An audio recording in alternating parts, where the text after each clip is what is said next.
આ પણ હું મારા માટે થોડું ઇમ્પ્રેસિવ વાત એ છે કે જે રીતે તમે તમારી ફિલ્મના લીડ હીરોને, તમારી ફિલ્મના પ્રોટેગનિસ્ટને એની એન્ટ્રીથી માંડીને જે રીતે એનું રિપ્રેઝન્ટેશન હોય છે ને, એ બહુ જ સુંદર હોય છે. એટલે કેટલું પ્રેમમાં પડવું પડે એ કેરેક્ટરના આવું કરવામાં. અરે બહુ યાર, બહુ જ પ્રેમમાં પડવું, બહુ જ. કેરેક્ટર કરતાં પણ હું તો એક્ટર્સના પ્રેમમાં પડી જાઉં બહુ જ. મારે છે ને પહેલા આ જ પૂછવું હતું, પણ મેં થોડું કેરેક્ટર્સ કરતાં પણ બહુ જરૂરી છે કે હું એક્ટર્સના પ્રેમમાં પડું એક ફિલ્મ મેકર તરીકે. પ્રેમ in not that bad sense. નહીં. હા, લફરેબાજ વાળો પ્રેમ નહીં. અરે હું સમજી ગયો એટલે આ તમારા બધા માટે છે ને. પણ I am love with my actors, irrespective of 80 વર્ષના હોય, 70 વર્ષના હોય, 45, 50, મા બાપ ખુદ બનતા હોય, કેરેક્ટર એક્ટર હોય, including heroine, including heroes, including villain તો મારી ફિલ્મોમાં અત્યારે નથી આવતા કોઈ. હવે આવશે સંજોગોના. હવે આ ટ્રાયલથી પત્યા પછી કંઈક જુદું કરીશું. પણ ઇન શોર્ટ મારા બધા જ એક્ટર્સના પ્રેમમાં હું બહુ જ સખત. I pamper them like they are prince and princesses. I pampered them.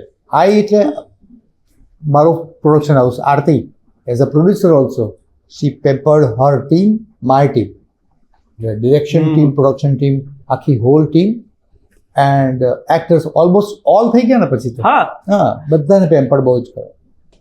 According to me that is the only way to make a good film, because they represents my emotions, actors on screen.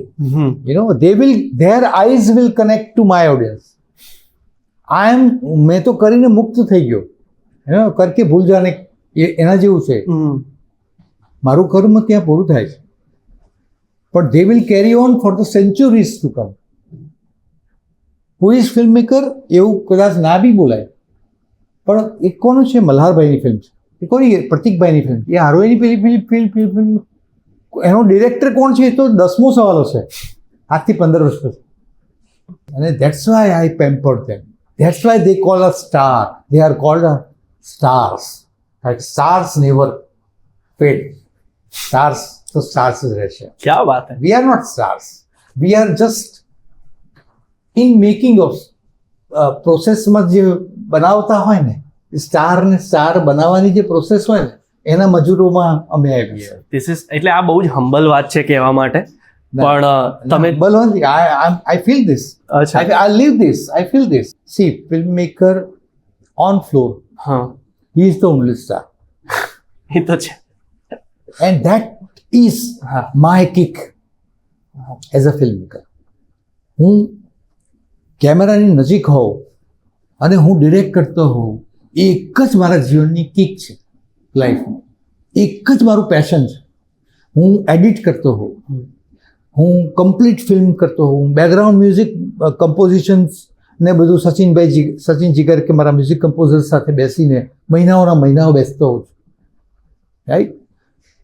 તો એ મુંબઈમાં રહેવું અને પછી સચિનભાઈની જોડે બેસવું આખી રાત અને એની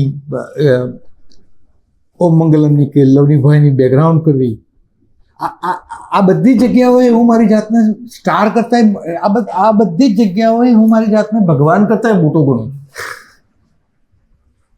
આઈ am there not to approve anything, I am there if I am needed. Okay, કદાચ મારી જરૂર હોય તો હું અહીંયા તમારી પાછળ જ છું. તમે સર્જન કરો, હું ત્યાં, તમે પાણી માંગો તો પાણી આપું.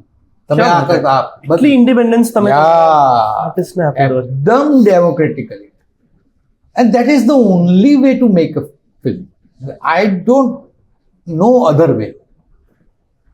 ડિક્ટેટરશિપ આઈ ડોન્ટ. એક વિચારમાં ડિક્ટેટરશિપ કરી. એટલે તમારી વાર્તામાં એ સ્ક્રિપ્ટિંગ માટે જે 2 વર્ષ મેં મહેનત કરી છે મારા રાઇટર સાથે બેસીને, પછી કોઈ આવીને એક્ટર આવીને આમાં નવો જે મને ન જાણતો હોય અને મેં બોમ્બેથી બોલાવ્યા હોય કોઈકને, અથવા તો અમદાવાદનો કોઈ કે જેને મારી સાથે કામ જ ના કર્યું, પોતાના ક્ષેત્રમાં ઊંચા આવ્યા હોય બહુ જ, અને આવીને પછી એમ કે આ જે છે ને એમાં હું હવે આ વાક્ય આવી રીતે કહું ને, than I become arrogant. Little એટલે લોકો એવું કહે છે કે હું બહુ એરોગન્ટ છું, પણ એવું નથી યાર. પણ હું ત્યારે હું એરોગન્ટલી કહી દઉં છું કે યાર 2 વર્ષ મહેનત કરી છે, હા 5 મિનિટમાં સ્ક્રિપ્ટમાં આવીને ચેન્જીસ ના કરો ને. અદરવાઇઝ મને નહીં ગમે તો પછી આપણે નહીં કામ કરીએ. એટલે એક no I just suggest no don't suggest me યર, don't suggest me because I am right now એટલે 2 વર્ષથી કામ કરું છું તો એ સર્જન જે પેપર પર છે ને એના તો હું અતિશય પ્રેમમાં છું. એમ હમણાં 16 વર્ષનો છોકરો પ્રેમમાં પડે ને એટલે ટીનેજ પ્રેમ હોય ને એવી રીતે નવી સ્ક્રિપ્ટના પ્રેમમાં હું હોઉં છું. એ સારું વાક્ય બોલાઈ ગયો માટે. કોટ કરી લેજો, પાછળ લખી દેજો થંબનેલમાં ભાઈ. ટીનેજ ખરેખર એવું પડે.